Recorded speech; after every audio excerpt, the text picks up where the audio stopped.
Welcome back. Tom is at Hy-Vee on Battlefield today with their registered dietitian. That's right. Tom, what healthy food option are you and Audrey making today? Well, we're going to be making something in a little bit, but what we're going to talk about, Audrey and I, are about something that gets a bad rap right now, which are carbs. When you say carbs, and I can't make head nor tails out of it because it's like carb loading, carb don't, carb this. And you're going to help us straighten this out and find out where the good carbs are. Yes, yep. So like you said, carbs sometimes do get a bad rap, especially with different diets kind of floating around. It can be kind of hard to kind of figure out what carbs am I supposed to eat? Am I supposed to eat carbs? And yes, you are supposed to eat carbs because it helps fuel our body and give us energy for the day and helps us keep the brain fog away. Are there different types of carbs? Like there are different types of fats, and there are does that follow for carbs too? Yes, so we have simple carbs. Those are ones that absorb into our body really quickly. So think of things that are more simple. So fruit juices, more sugary things. Then we have. Oh, are carbs sugar? Is it almost the same thing? Yes. So all of our carbs break down into sugar into our body, and then that's what's absorbed in, and then helps fuel our brain and our body so that we have that energy. But we have our simple carbs, and then we have our complex carbs. Our complex carbs are going to digest in our stomach a little bit slower, and those are usually things that have that whole grain name in it. Okay.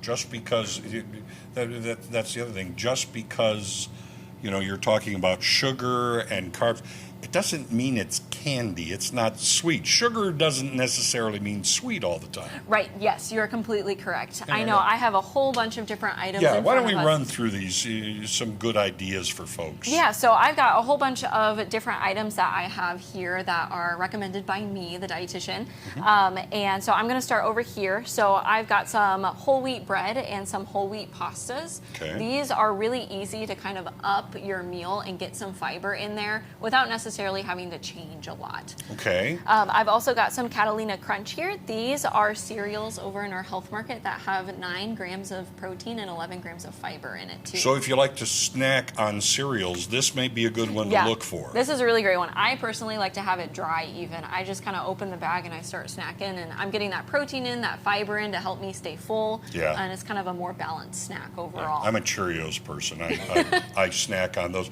Now, and I'm going to throw a question in here. Okay. You say whole wheat. What do you mean by whole wheat product? Yes, so with whole wheat, we have a lot of products that are usually more starchy. So those pastas and those breads and even rice, they can be whole grain. So what that means is on the actual grain, we have the husk on it, which is where a lot of our fiber is. Okay. So that 100% whole wheat bread or pastas or rice, that's going to get you more fiber, and it's going to help you feel more full so you don't eat as much. They use the grain with the husk. Okay. Now let's move down a little. Yeah, let's keep going. So I've got some beans up here as well. I have the no salt added ones just because if you're trying to watch your salt, that doesn't have any salt added to it. Right. So these are a really great source of fiber. So using it in like a cowboy caviar, or even kind of mashing it up and using it in your ground beef too can be a really easy way to get your protein and the fiber in too.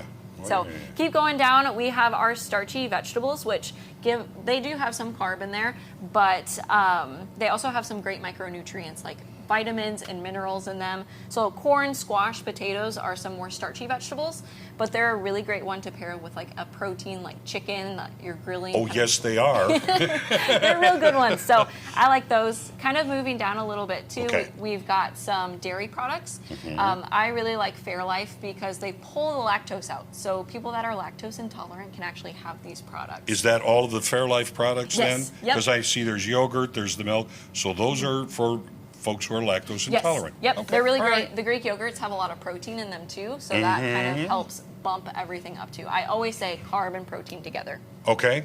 And then finally, kind of going over onto our right side, we have some more sweet treats. So I always believe that sweet treats can definitely fit into our diet.